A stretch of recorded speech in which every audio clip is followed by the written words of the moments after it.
Project title is insert in the header section. Respective expo and contractor name are insert in the footer section. Suitable line. Ni pun dekat juga. Dekat gambar je. Ada grid line dia tu. Dekat gambar kan.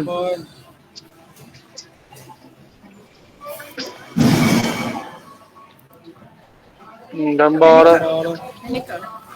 Dekat dengan time sale, time skill. Bawah time skill tu lah. Dia kena ada buat grid line.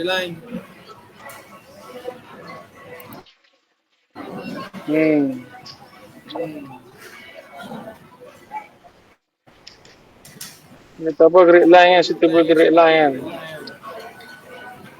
Real lah ni ya.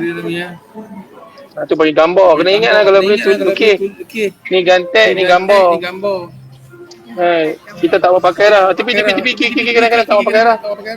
Tak mau dah. You kena tangkap. You kena sharp lah kan. Guna-guna bahasa dia. Kan.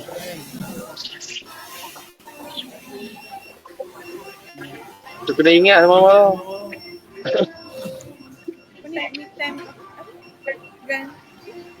Gantek. Kena ingat. Saya dah sebut berapa banyak kali lah. Gantek, gambar. Bukan sebut saja. Sebut tu kita ikut standard bahasa dia.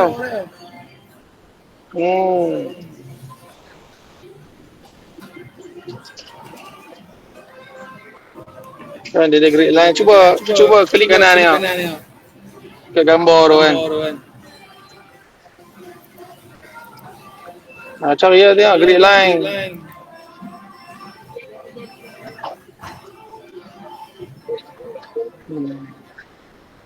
Buatlah, you nak buat apa buat je.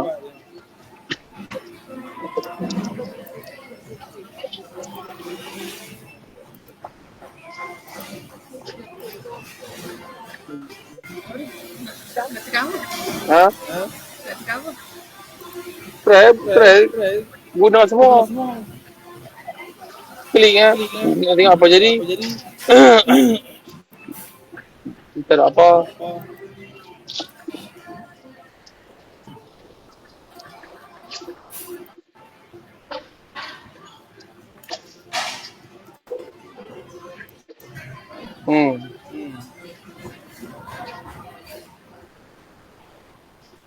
Apa dia ambil yang mana?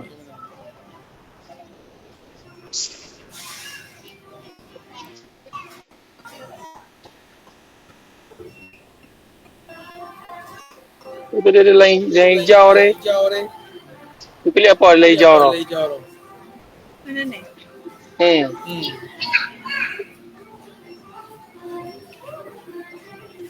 Pilih project start. Green line hijau tu pergi project start tu.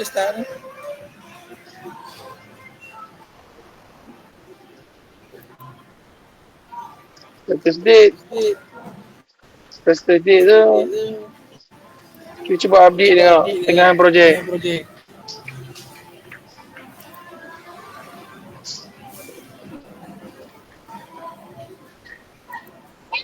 Cuba tengok grid line tu. Tuju kat mana?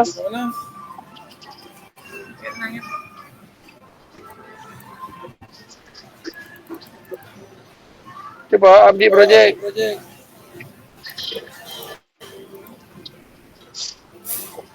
Update projek. Tahu dah update projek? Tu dekat P tu, dekat projek kan, update projek. Letak pertengahan projek.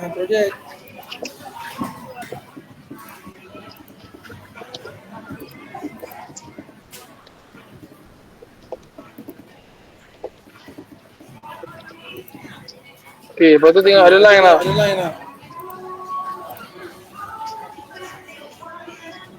Select update projek. Kita select dia, tak pilih update projek ah. Update projek. Ada update?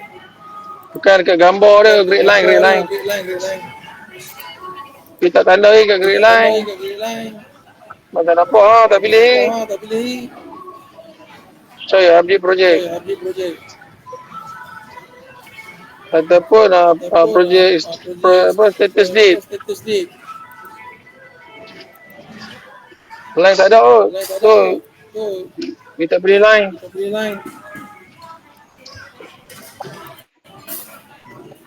Itu apa tu?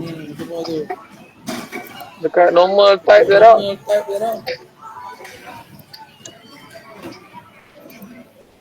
Tak nampak tau, baru muncul.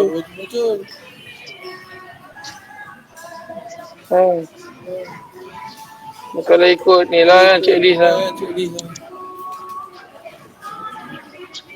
Okay, next lah checklist. Dia nak pakai time hilang. Ni kalau dia nak update projek ke time-time yang dia minta lah. Atau ni dia punya status line tu. Ni kalau title vertical ni. Cuba buat. Title vertical kat mana muncul?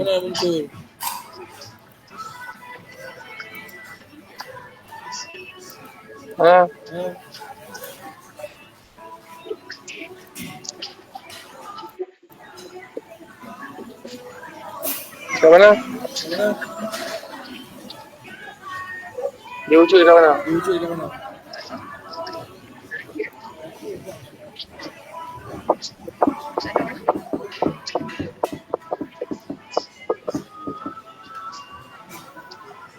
Ada vertical.